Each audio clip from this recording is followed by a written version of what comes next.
Good morning, and welcome to KeyCorp's third quarter 2025 earnings conference call. At this time, all participants are in a listen-only mode.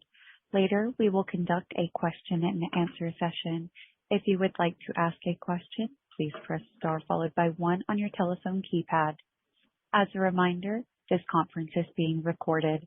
I would now like to turn the conference over to Brian Mauney, KeyCorp Director of Investor Relations. Please go ahead. Thank you, Operator, and good morning, everyone. I'd like to thank you for joining KeyCorp's third quarter 2025 earnings conference call. I am here with Chris Gorman, our Chairman and Chief Executive Officer, Clark Khayat, our Chief Financial Officer, and Mo Ramani, our Chief Risk Officer. As usual, we will reference our earnings presentation slides, which can be found in the Investor Relations section of the Key.com website.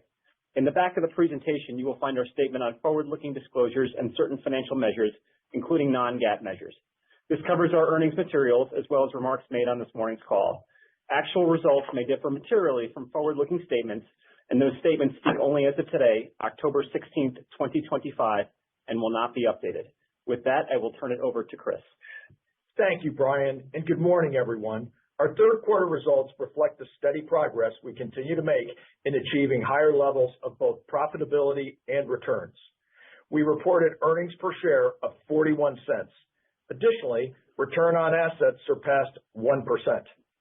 Pre-provision net revenue was up $33 million quarter over quarter, or 5%, marking the sixth straight quarter of improving PP&R. Revenues, adjusting for last year's securities portfolio repositioning, grew 17%. While revenues continue to increase as a result of our clearly defined net interest income tailwinds, we also continue to differentiate ourselves with respect to fee income, which was up high single digits compared to 2024 for both the quarter and on a year-to-date basis. Net interest income continues to benefit from strong business dynamics across both deposits and loans. Deposit balances were up, while costs of deposits were down this quarter.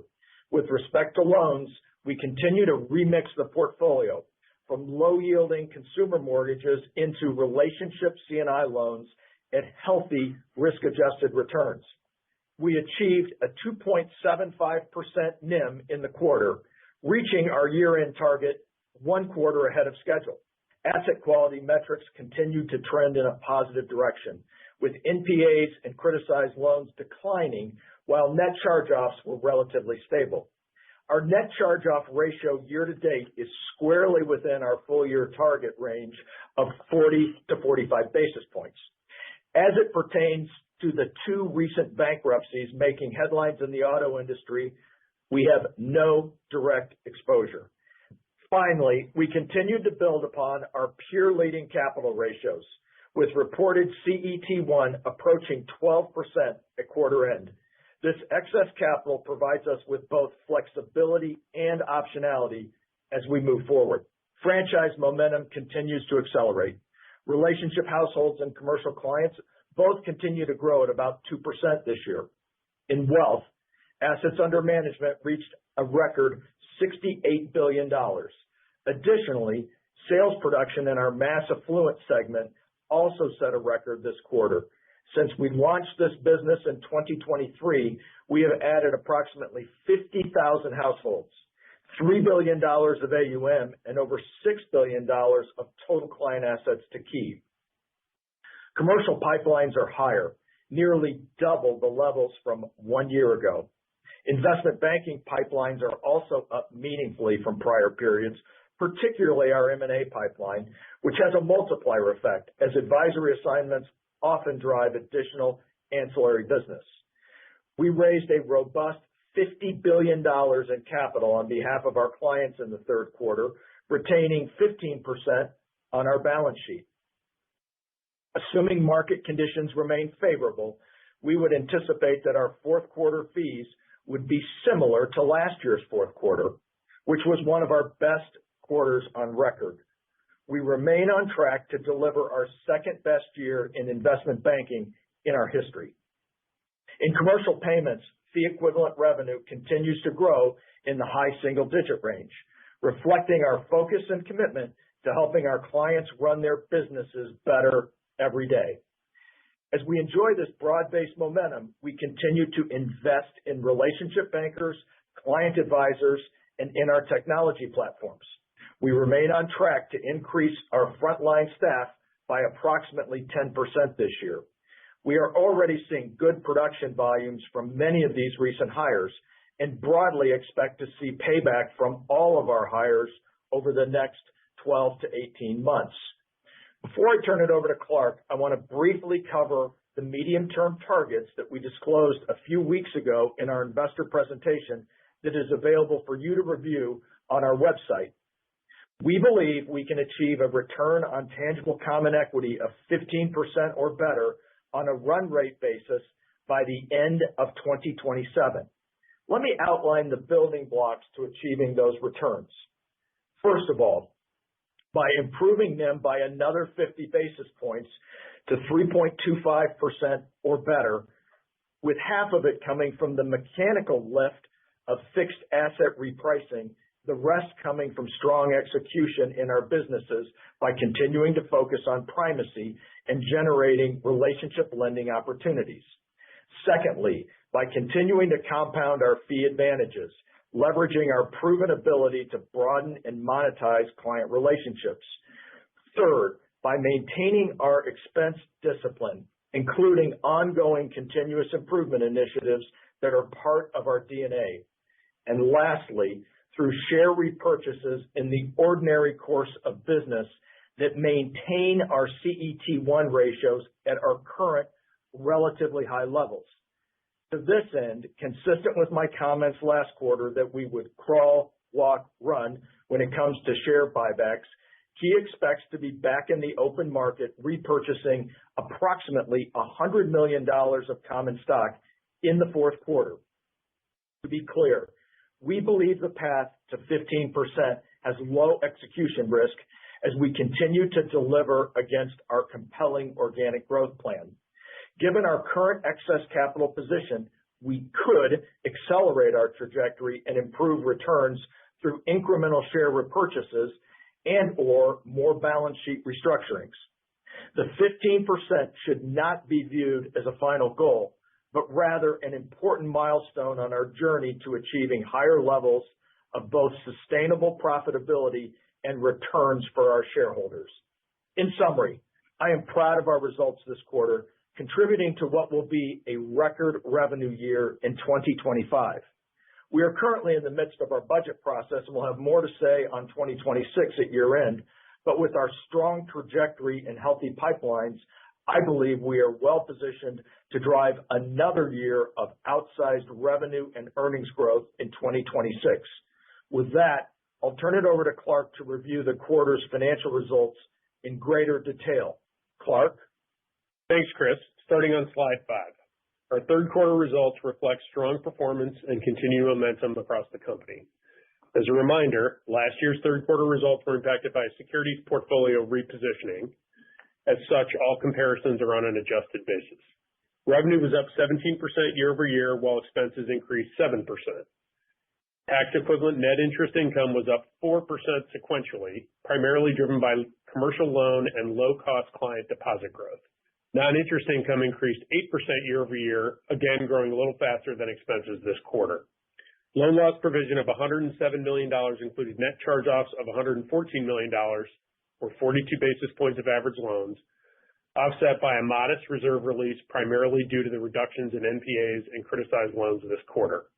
Tangible book value per share increased 4% sequentially and 14% year over year. Finally, we were pleased to have received a one-notch upgrade to both our long and short-term ratings from Fitch this quarter, with our senior unsecured debt now rated A-. We also continue to maintain a positive outlook with Moody's. Moving to the balance sheet on slide 6.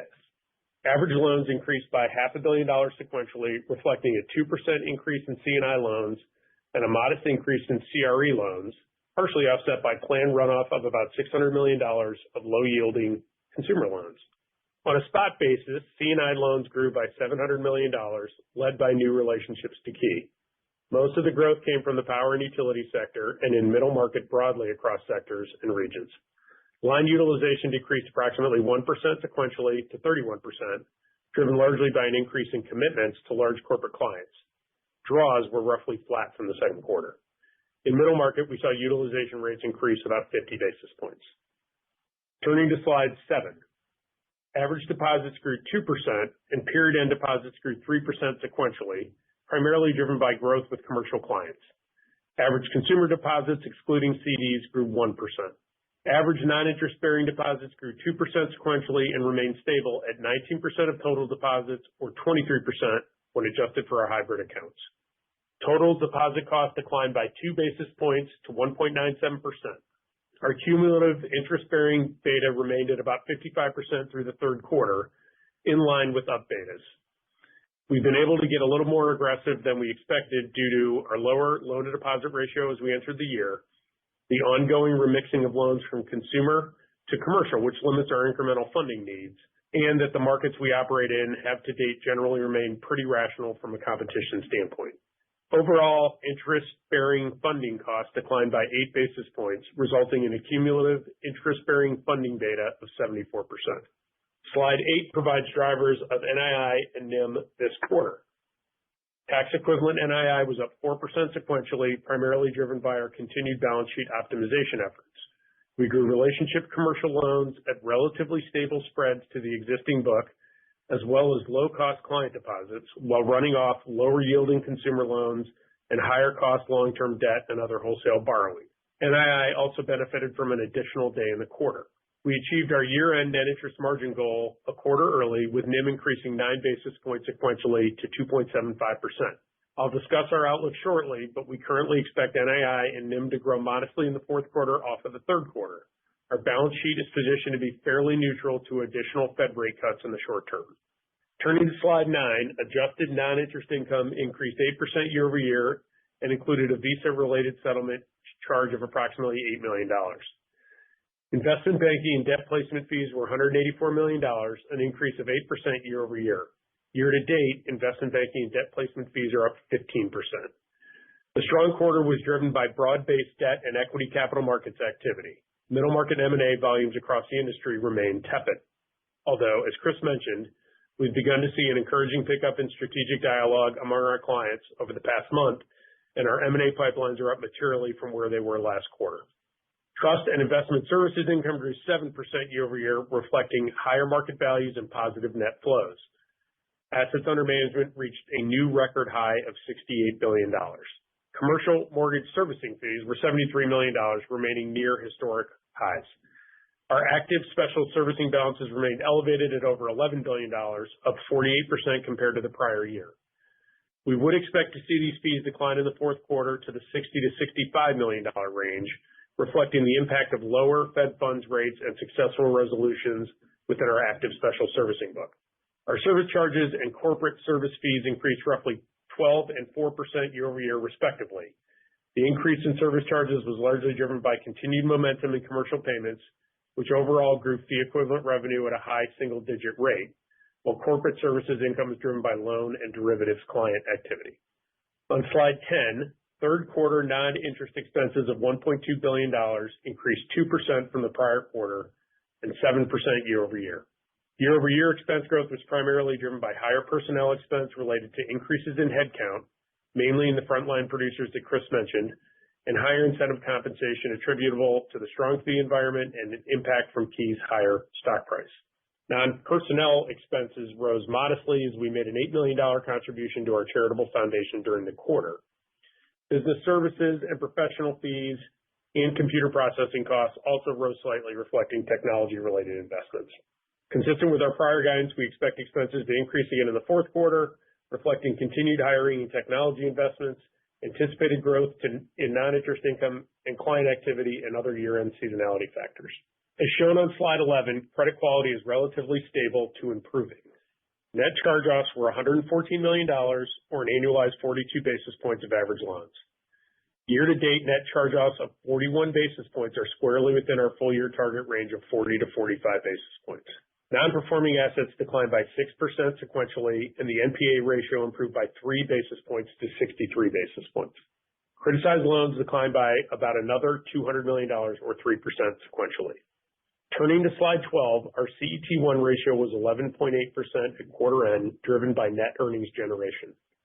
Our marked CET1 ratio, which includes unrealized AFS and pension losses, increased by about 30 basis points to 10.3%.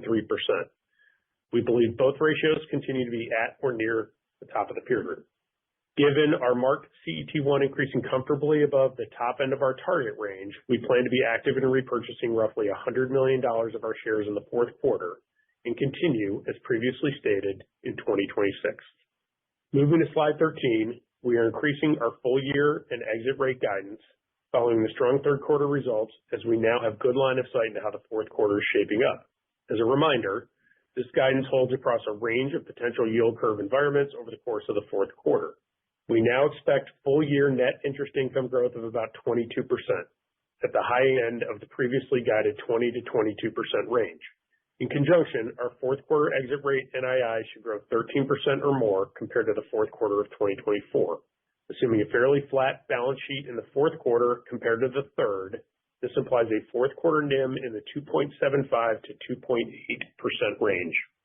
We expect these to grow between 5 and 6%. We believe we can land towards the higher end of this range, assuming we see some pull-through of our improved M&A pipelines prior to year-end, as currently expected, and market conditions remain favorable. As we previously mentioned, we expect full-year expenses to fall within the middle of the range we provided at the beginning of the year, or approximately 4%.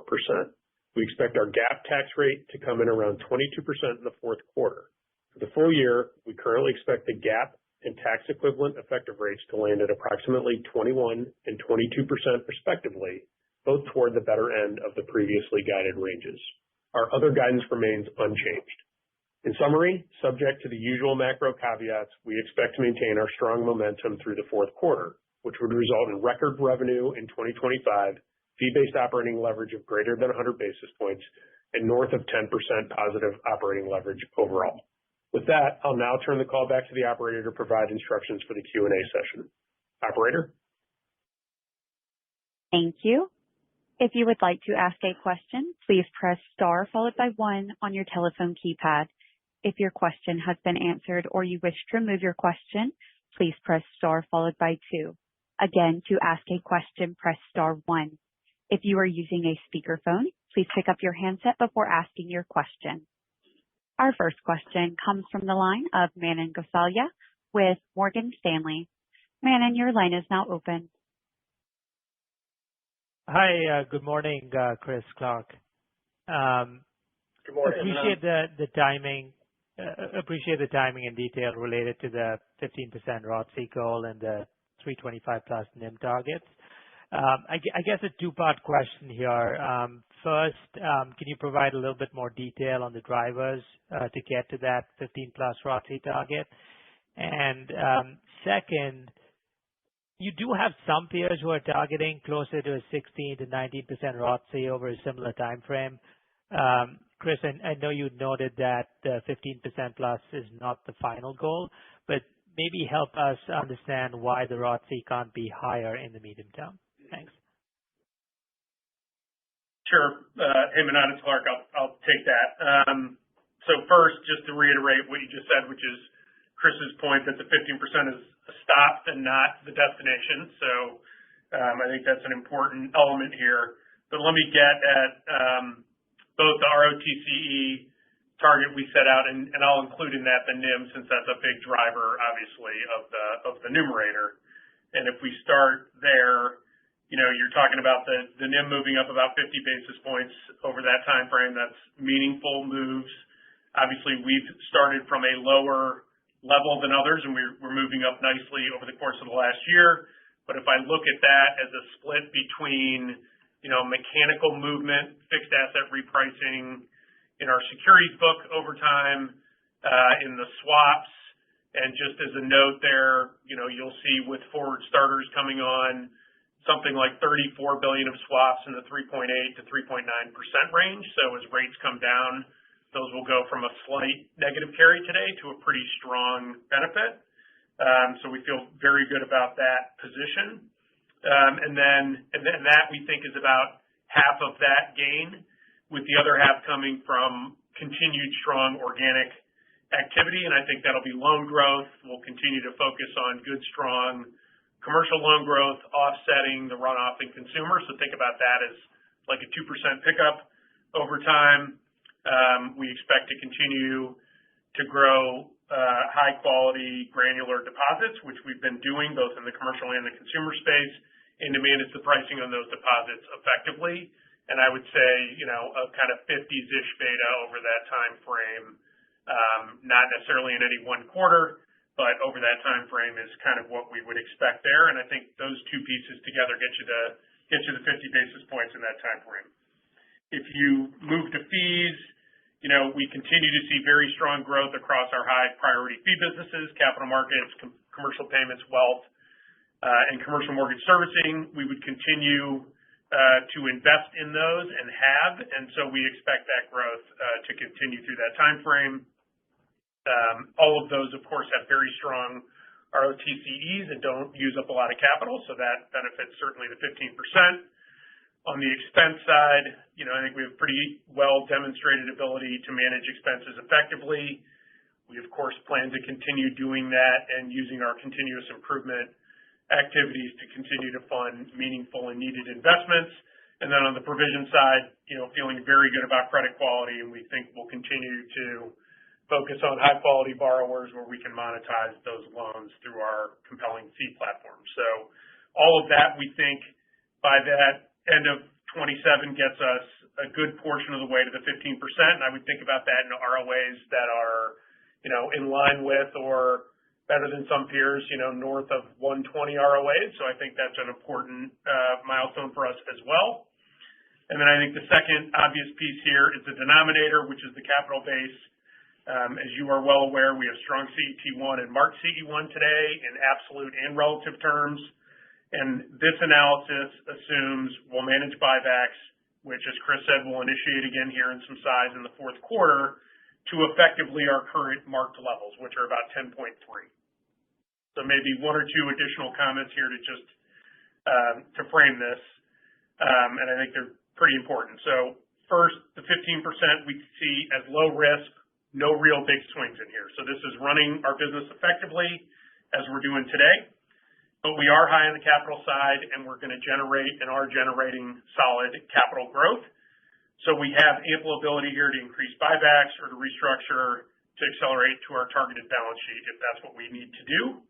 Both of those speed up the 15%, and they offer clear outperformance to that midterm milestone. We haven't decided sitting here today if we're going to pull those levers in addition to the buybacks we're already assuming, nor the degree to which we would do it if we choose to do it. So again, we feel like it's a very good position to be in here. We could pull either or both of those levers, deliver very strong returns on both a relative and absolute basis, and still be at or near the high end of our peer capital range. So just to dimension that one more way, if we took our current mark capital at 10.3 and we took that down to the peer level of 9.1, that would generate an additional 2% of our OTCE. So we can do that math. We can do that with continued solid business performance and some more aggressive capital management, and we can get comfortably past that 15+% target. And just to add to Clark's point, our current long-term goal for return on tangible common equity is 16 to 19. We haven't updated that, but I can tell you that when we do, it won't look much different than 16 to 19. Got it. That's great. I really appreciate the fulsome response here. I guess a quick follow-up, given that NIM is a big driver here. As we think about that 325 plus NIM, how do you think about rate cuts in the yield curve? Do you need to see a specific level of steepness in the curve to get there? I don't think we do. I do think that kind of 50s-ish beta is the right way to think about it. And right now that's just given the forward curve. Steepening, which might be true for most banks, but steepening obviously provides some additional benefit. And we expect to see some of that coming through again in the forwards. More steep, a steeper curve, said differently, would, I think, benefit us more. But right now, that really just relies on that kind of 50s-ish beta and the forward curve, which does, again, have a little bit of steepening in it. Got it. Thank you. Thank you. Our next question comes from the line of Ebrahim Poonawala with Bank of America. Ebrahim, your line is now open. Good morning. Good morning. I guess, hey Chris, just one quick question first on bank M&A. We've seen some activity. I think there was some discussion around Key being involved in a recent transaction, and I think the concern that I've heard from investors is, given your stock valuation, the risk of significant tangible book dilution and what that entails. And I think there's just caution towards owning banks that are viewed as potential buyers of other banks. So I would love for you to frame for us how you're thinking about bank M&A from financial metrics perspective, and are you actively sort of just your appetite for doing a deal? Thank you. Well, thank you for the question. This is a topic that I know has gotten some discussion, probably more than is warranted. So let me start off with talking a little bit about what our strategic focus is. And I think Clark just did a really great job of walking everyone through the pieces and parts of the step up in our return on tangible common equity. That's what we can control. That's what we are focused on. Obviously, as we build up our return on tangible common equity, we will get a multiple and have a currency that will put us in a good position if we ever wanted to transact at some point. So our real focus is this huge organic opportunity that's right in front of us that we have to execute on. That's how we can create the greatest value for our shareholders.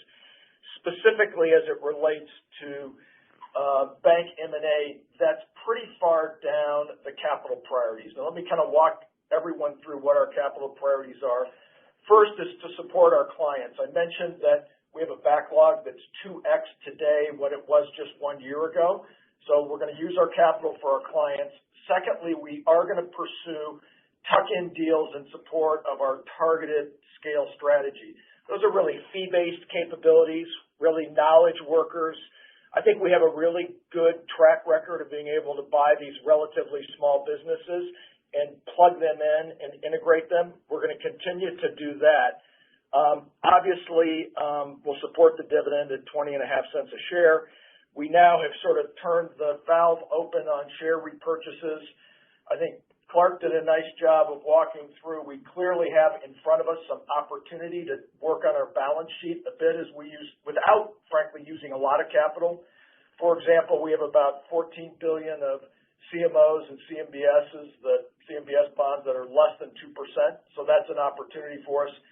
And then as it pertains specifically to bank M&A, it's a really tight screen that we would look at. First, it has to be absolutely on strategy, and there's not many banks that would check that. Secondly, it has to be a bank that has a culture that we think we can integrate into ours. We have a bit of a unique culture because we have a unique business model. And as you know, Ibrahim, as leading the integration of First Niagara, I sort of know what's involved in that, and that's not easy. That's actually the hard part. And then lastly, and important for this group for sure, it would have to check the box on a variety of important financial metrics, inclusive of tangible book value dilution. So that's just broadly how I'm thinking about our strategy and sort of where inorganic growth fits in. Thanks for the question. Got it. So it sounds like unless someone gifted you a bank, the bar is extremely high for a deal. So thank you walking through that. Just on a separate question, Chris, you have a pretty good sense of just the capital markets, what's going on. Given the focus on this, the exposure of banks to NDFIs, one, talk to us in terms of how you view the risk on your balance sheet and the risk of the lack of visibility that the banks have when providing these warehouse facilities to non-bank providers. Yeah, so let me talk about what's in our NDFI portfolio and why, at least from a key perspective, I don't think it's an issue. We have a business called SFL, which we've been in for 20 years, and we do a lot of the payments work. We do a lot of the securitization work. I don't think we've had a charge-off in 20 years. So my point is, the key for NDFI is for banks to be readily engaged with these borrowers and not just have a piece of paper that they put on the shelf. For example, in our bucket, you'd find REITs. Well, obviously, one of our best businesses is our real estate business, and we're constantly in touch with these folks around payments, capital raising, et cetera. So I think if I was sitting in your seat, one of the things that I'd be curiously interested in is what are the asset classes within the non-financial investment group, and then, or non-depository, I beg your pardon, and then I'd want to know how engaged the banks are day in and day out with those borrowers. Clark, what would you add to that? So I think, one, as you sort of hit, NDFI, I think is a fairly broad, undefined category from a regulatory standpoint. So I think the important thing to know is, as Chris said, it's not one thing. It's for us, a collection of businesses that don't necessarily align perfectly to those reg reports. But the more important thing is they are businesses we've been in for a long time where we have very deep expertise, and we generally apply our strong relationship strategy to that. And in many of these cases, we have what we refer to as targeted scale. We have real deep expertise in a very targeted segment of clients, and we perform really well in those groups. Yeah. For example, we have separate teams that deal with each and every part of the groups that we have. And this is Mo Ramani. One thing I might add too is I've reviewed the deal files and structures and feel really good about where we sit. I've been chief credit officer twice in my career journey, so my ability to dig in on these structures is quite strong. We don't play in the more esoteric areas of NDFI. Again, if you think about the REITs and CLOs and things like that, I think that's pretty much down the fairway relative to risk appetite. And also, we have a strong portfolio management structure, so we have a very advanced limit structure that prevents outside growth. So no area of the bank can grow to infinity. We do have very strong limits in place as well to control growth across portfolios. Thanks for that, Mo. Does that answer the question? Yeah, that is helpful. Thanks for the wholesome response. Thank you. Thank you. Our next question comes from the line of Brian Foran with Truist Securities. Brian, your line is now open.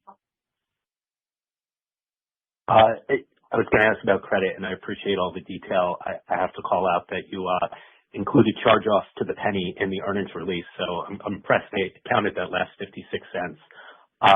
Maybe if I could shift to growth, though.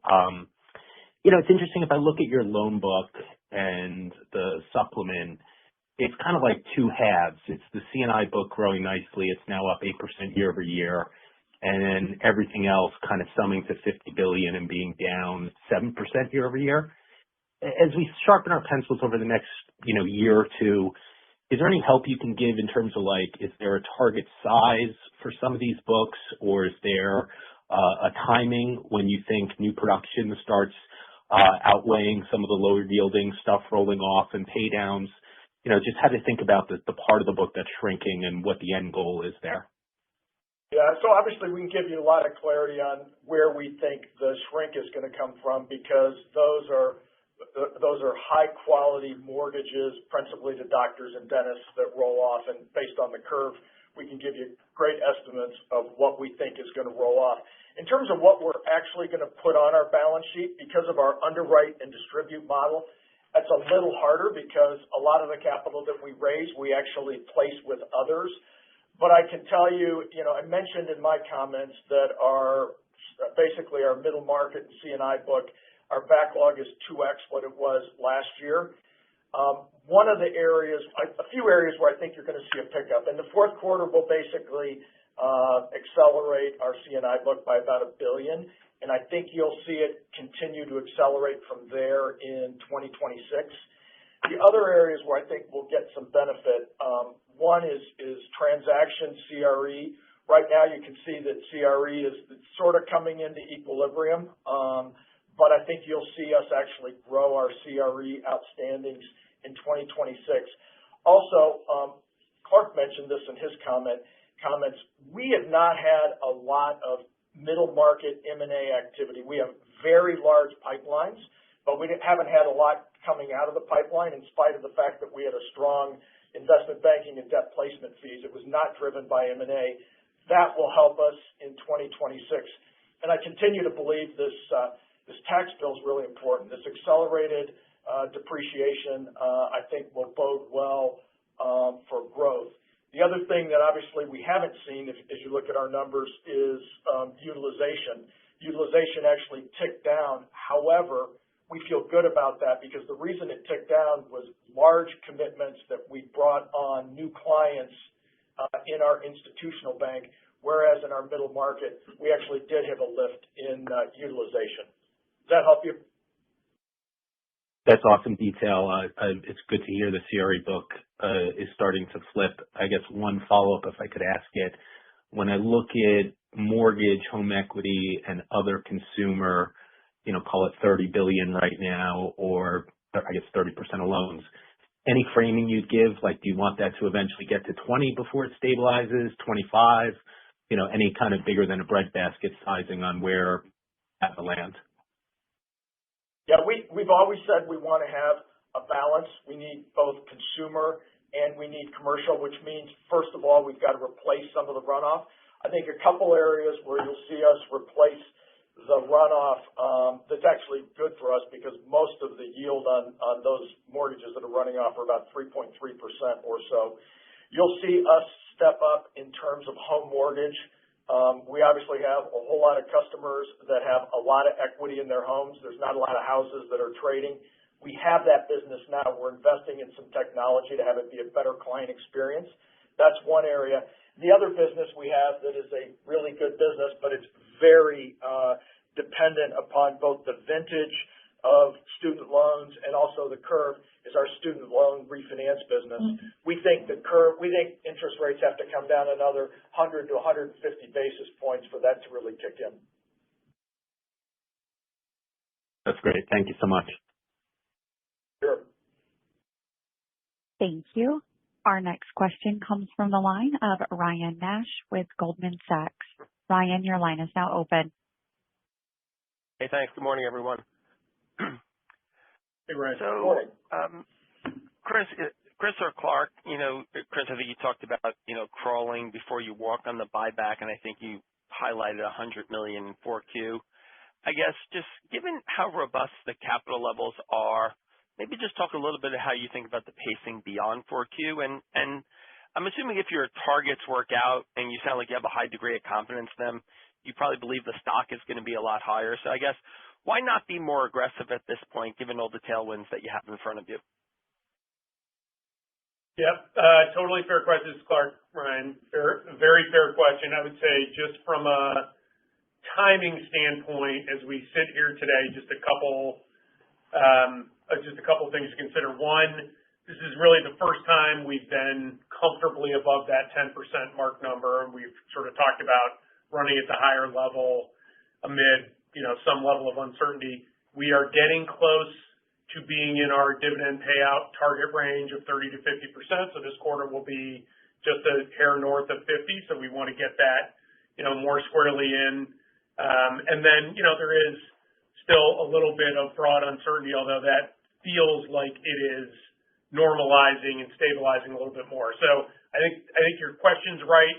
I think the point in highlighting the denominator and the flexibility around that in my walk on ROTC is exactly that. So that is a lever we can pull.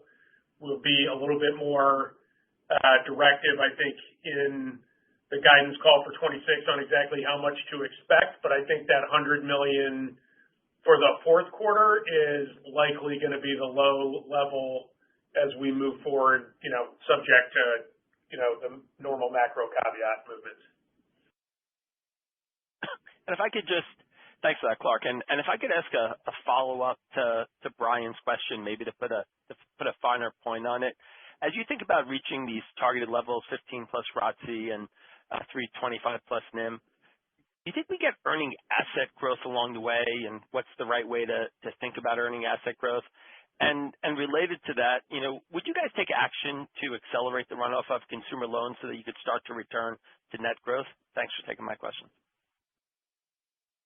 So a couple things. Obviously, the last part of your question is always an option, and we're always looking at all the pieces and parts. We could take action there. I also mentioned some CMOs and some CMBS that we could take action on. In terms of earning assets, I've always said you'll see us really grow our earning assets when the markets are in a little bit of dislocation, because our job is really to serve our clients. Right now, we can do a better job of serving our clients basically by placing paper elsewhere because of our risk appetite vis-a-vis others. You'll see it grow. And I've also said that I think probably the right place for a bank our size going forward in terms of a loan-to-deposit ratio is probably mid-70s, and we're obviously not there right now.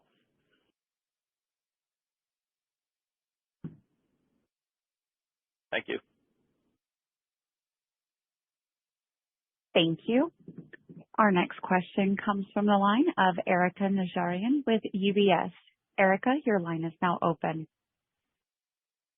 Yes, thanks for taking my question. I just wanted to re-ask the question that Ibrahim put forth, and I'm sorry to keep beating a dead horse, but the stock's down 2.5%. Clearly, it's not a 2.5% down quarter, and certainly not a down 2.5% outlook given how you walked us through the ROTCE. So I guess my question is, Chris, we heard you loud and clear in terms of your priorities for capital. I think the specific concern that we're hearing from investors is your multiple. And, and obviously there was some conjecture out in the market that you were a high bid for First Bank. But in that very tight screen that you talked about, how is, pricing, taken into account? How sensitive would you be in terms of book dilution? You also went through the First Niagara deal, of course. How sensitive are you to book dilution? And maybe walk us through very plainly the opportunity to buy your bank at 1.37 times tangible book versus using that as currency given seller expectations. Yeah, well, I think we've been pretty clear on this. The real focus, Erika, for us is to get our return on tangible common equity first up to 15 and then beyond it. And we also, when you mentioned buying our bank, we mentioned that we're going to buy $100 million of our stock in this quarter. So that's exactly what we're doing. And you can rest assured I am personally sensitive to tangible book value dilution. I was here when we announced the First Niagara deal, and I understand the extreme sensitivity on behalf of many investors with respect to tangible book value dilution. But I think I've been pretty clear. Our focus from a strategic perspective is to drive our return on tangible common equity. That's helpful, Chris. Thank you. And just as a follow-up question to Clark, as you think about the potential for, further balance sheet restructuring, what conditions would you be looking for in terms of the rate backdrop or if any other preconditions when thinking about that decision tree? Yeah, thanks for the question, Erika. So, probably not different than what we've said, which is our first goal is to really support clients. I think realistically, given the amount of capital we have over time, it's going to be hard to deploy all of that in furtherance of organic client growth. So we will look at, the right opportunistic moments potentially to either use capital for share repurchase or to do, whether it's the CMOs or the mortgage loans, think about how to monetize those differently. But it's not something we've spent an enormous amount of time to this point, just given where our ratios were and our desire to get, to the top end of that range and to get our earnings back to our dividend payout ratio. But I think now that we're sort of getting to that area, you'll see us, you won't see us. You should know we will be working harder on thinking through these scenarios and just understanding, what our best opportunities are to deploy that capital. I do think it all assumes good constructive macro environment, because obviously if that changes, we would have a different view on capital use. And just really quick follow-up, you mentioned the upgrade by Fitch and the positive outlook from Moody's. Does that have any impact in terms of how free you feel about making decisions on capital distribution or, balance sheet restructuring going forward?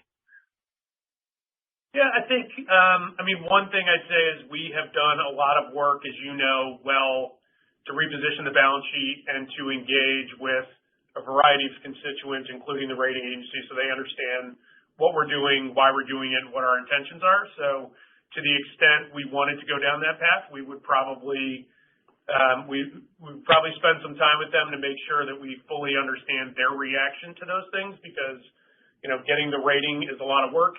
Keeping the rating is a lot of work, and that's very important to us. So I don't know that would be the driver of the decision, but it's certainly an important input.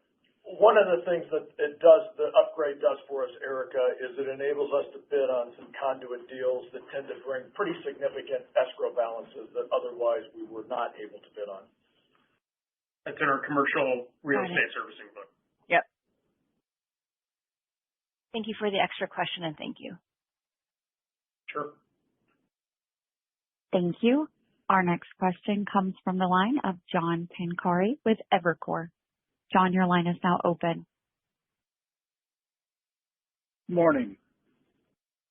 Morning. Just on the expense side, particularly well contained this quarter, and you're running around a 62% cash efficiency ratio now. This year, you're going to put up pretty solid positive operating leverage given the revenue dynamic and the structural benefit to the margin.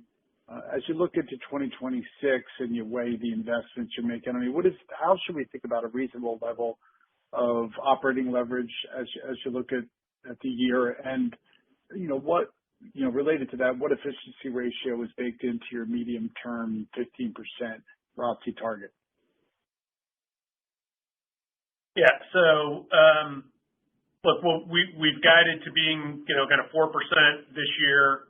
I think in the medium to longer term, I would expect to be, probably in the 2 to 3% range. We may be, we'll guide you to this in January, maybe a little bit higher next year still, but, not appreciably. But we expect to, fully deliver positive operating leverage every year. I don't know that we've targeted exactly what that amount will be. This year we had, we promised fee-based operating leverage of 100 basis points. We feel confident we can deliver that or in excess of that. So, we'll come back to you with expectations as we move forward. But, obviously the most valuable thing to driving your efficiency ratio down is more NII, given that shows up with a zero efficiency ratio. As we continue to do that and drive towards NIMs,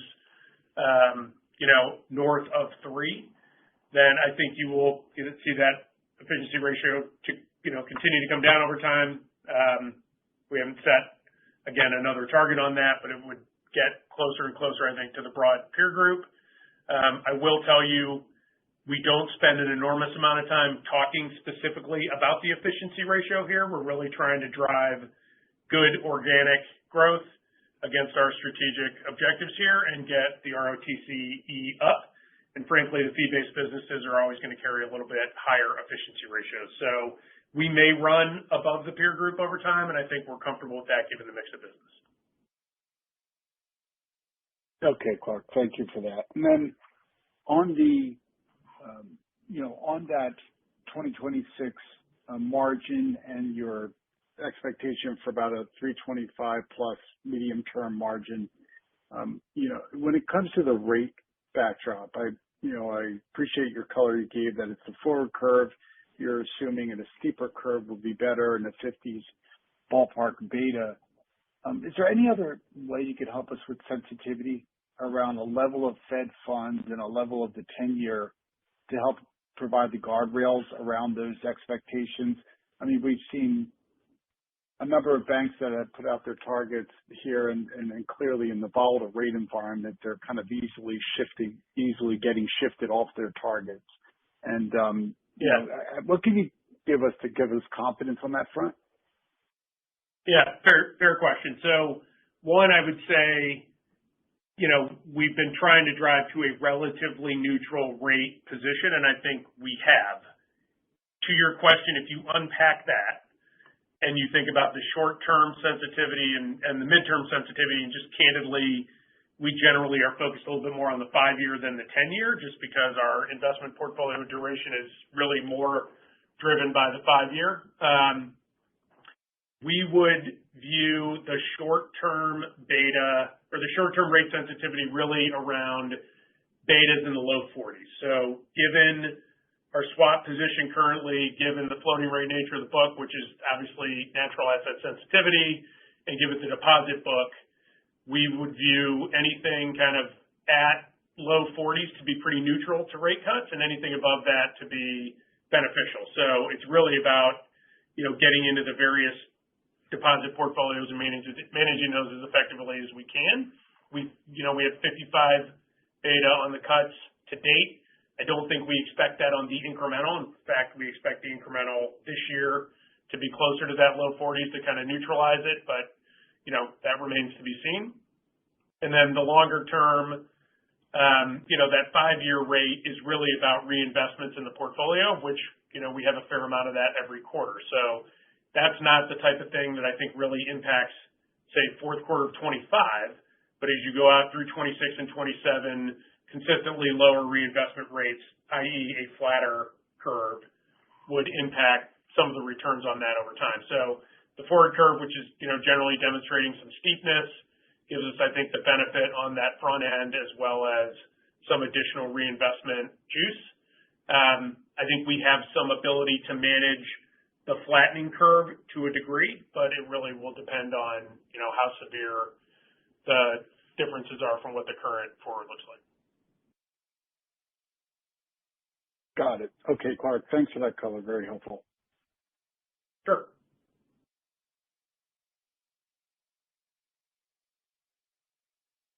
Thank you. Our next question comes from the line of Ken Usdin with Bernstein Societe Generale Group. Ken, your line is now open. Hi, guys. Good morning. Good morning, Ken. I just want to ask a quick question. Thanks. Good morning. I know you talked about betas before, but I just want to ask you a little bit about deposit growth. It continues to be driven, looks like, in the commercial segment. Retail segment still a little bit down. So just wondering, how you're managing to, future deposit growth, because obviously the commercial comes in with with a higher cost in your mix relative to, how you, I guess I'm just trying to get at how that informs the NIM trajectory in terms of where you expect deposit growth to come from going forward. Thank you. Yep. Good question. So maybe just a little trip through history. When we left the second quarter, we had shared that we let a fair bit of commercial deposits leave in the quarter, excess deposits, because of rate competition. We thought we would get those back. We have, and that is for two reasons. One would be there is just more rational competition. I think others backed off kind of high at Fed funds or higher level payment on commercial deposits. So given that those are, more attractive rates, we brought some of those deposits back, and then we've had good C&I loan growth, and that's driven new to key deposit growth on the commercial side. So, feel very good about that, and that is kind of in line with what we expected. Overall commercial rates, despite the growth, came down a basis point, the overall rate, and that's a combination of, solid pricing as expected, but also increase in non-interest bearing in that commercial book as well. And that's a reflection of both our commercial servicing business, escrows, as well as those new to key clients that are bringing operating accounts with them. So I think that's a very good mix. We also saw consumer come down a few basis points, and that's really that sort of static overall balance is really underneath a mix out of CDs into MMDAs. So we have purposely not been aggressive on CD rates relative to competition. We've had, frankly, still pretty decent retention on those CDs, but we're seeing a lot more of that going to MMDAs, which we're very comfortable with, and we're getting, better rates on those, obviously. So we're seeing kind of static balances, but better mix from our standpoint. And that's what we would expect to see as we go forward in a down rate environment. And I think that's just kind of the natural client behavior as well. And then obviously in any particular quarter, you see more opportunity to raise commercial deposits because they come in chunkier bunches. I think over the time frames we've been talking about, which is late 27, you continue to see some opportunity to grow our consumer client base, whether it's just net household growth, whether it's the mass affluent, where we've seen, $3 billion of deposits come in over the last 2 years, right? So I think there's definite avenues over the time frame we're talking about where our consumer business can continue to deliver really strong and high quality deposit growth. Great color. Thanks for that. And one follow-up, the investment bank continues to do well and seems like it's on track for improved fourth quarter. I just wanted to ask you to just talk about the environment and any broadening you're seeing in terms of the various businesses, in terms of the environment that we're in, where it seems to be an improving backdrop along the way. Yeah, Ken, it's Chris. I think where we're seeing improvement is there's obviously been a lot of transaction announcements, but it's really been larger deals. We're obviously a middle market bank. There hasn't been a whole lot of M&A volume within the middle market, and we really see that picking up. So that's an area that's picking up. And as everybody knows, the private equity firms have not been exiting much at all over the last 3 years. And, the inverse relationship between return on capital and holding period is real. And so I think that's going to be a significant step up. Our goal in that business is to get it to $1 billion in revenue. In 2021, we were 940 or some such number, but that was obviously an outlier of a year. But I think with all the hiring we've done and what I think is a pretty strong pipeline, I'm looking forward to what that business can do over the next few years.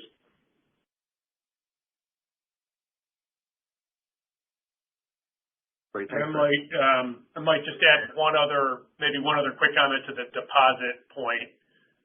As much as I know the world loves loan growth, this remixing opportunity, the real benefit of that, other than the pickup in yield, is the reduced demand on new deposit balances, so we can be a little bit more discerning on which ones we take and at which price. I think that's valuable as long as we're in this position, and I just think that's that's something that we're seeing the benefit of. And then the second piece is we have continued to carry more cash than we intended to. That's a function of, again, strong deposit growth in the quarter, and I think you will see us bring that down over time. That's not going to have a lot of NII impact, but it will help the NIM.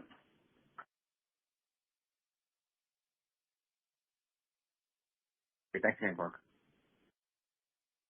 Yep. Thank you. Our next question comes from the line of Scott Siefers with Piper Sandler. Scott, your line is now open. Thank you. Morning, guys. Thanks for taking the question. Good morning, Scott. Hey. So, Chris, you guys have kind of leaned into hiring and investments, and you certainly had the revenue wherewithal to do so. What stage would you say you're at in terms of some of the hiring you've done and those investments more broadly? I guess I'm sort of wondering if we've now seen most of the related expense lift kind of when we think about expense growth from here, or things like magnitude of fee-based positive operating leverage. And Clark, I know you touched on operating leverage a bit a couple of questions ago, but just how are you thinking about that stuff more broadly? Sure. So our goal again was to grow by 10%. The folks in our wealth business, specifically focusing on mass affluent, we are basically there on that one.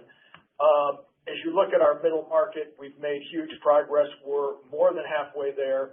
As you look at our institutional bank, we're pretty far along there as well. And so what you're going to see is over the next period of time, the actual upfront expense will start to wane. The important piece is although we've been fortunate, as I mentioned in my prepared remarks, we've been fortunate that some of these folks have hit the ground running a lot faster than we thought they would.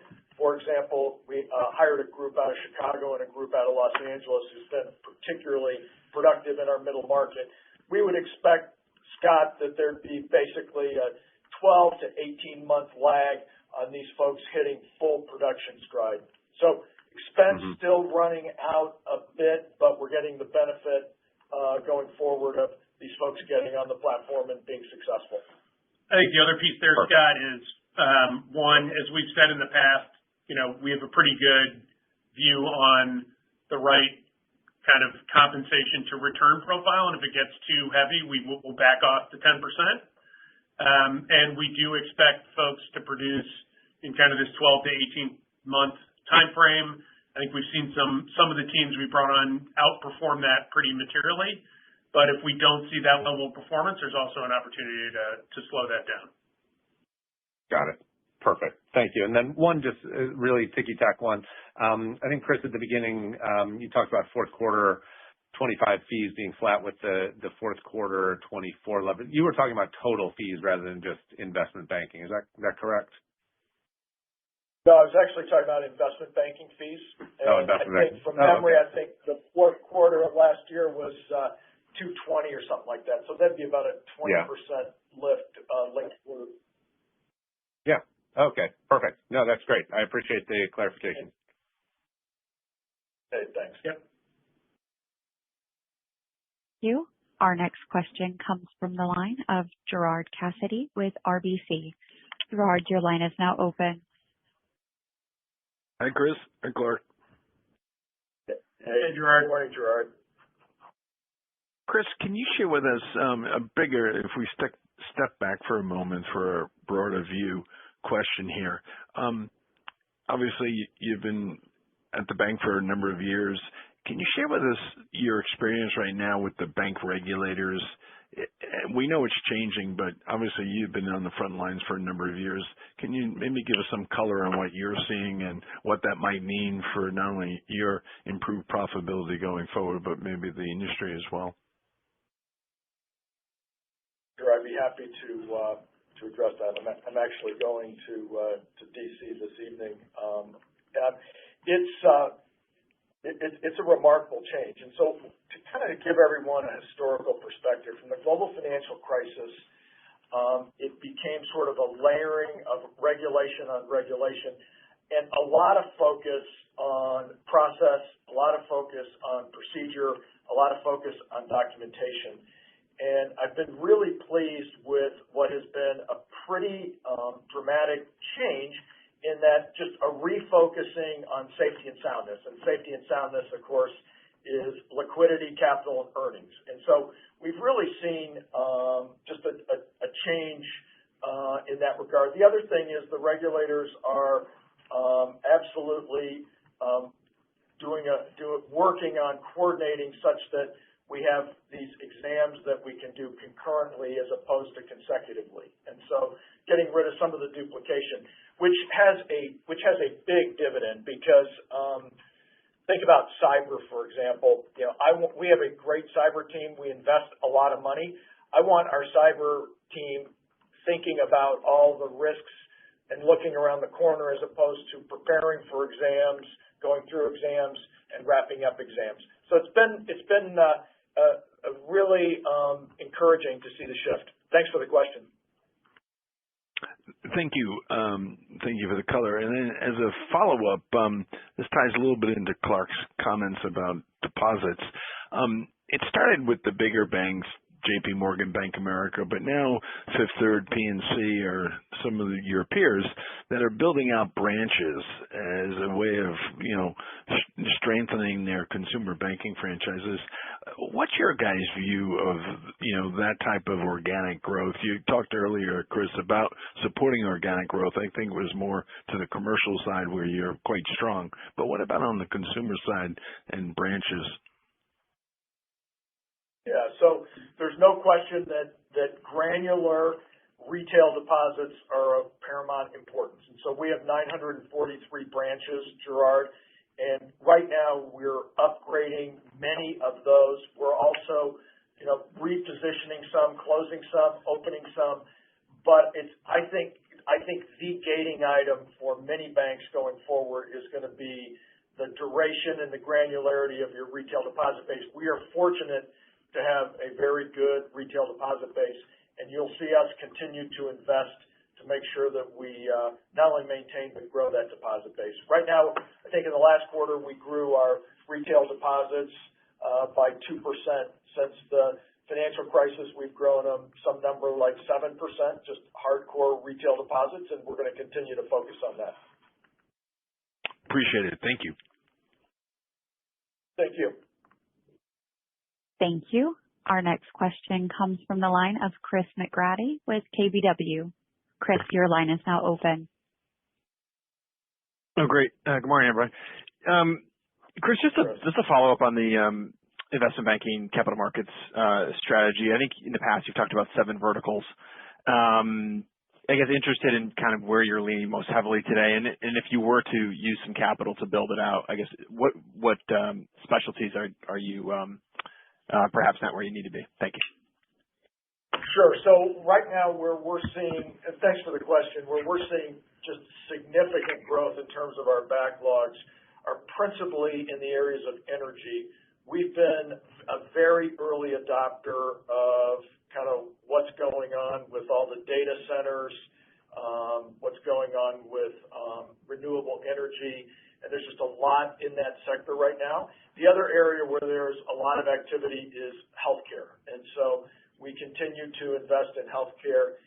What you'll probably see us do is, in our investments, is go deeper in the sectors that we're in. We'll probably also continue to invest in financial services because, as you well know, financial services are becoming a bigger and bigger part of our economy. We have a business there, but there's an opportunity for us to continue to invest. And so those are the places where we're investing. Great. That's all I had. Thank you. Thank you, Chris. Thank you. That will conclude the question and answer session. I will pass the call back over to Chris for closing remarks. Well, thank you. We appreciate everyone's interest in Key. Should you have additional questions, please don't hesitate to reach out to Brian Monty directly. Thank you and have a good day. Goodbye. Ladies and gentlemen, this concludes the Key Corp third quarter 2025 earnings conference call. If you have additional questions, please contact the investor relations team. Thank you for your participation. You may now disconnect.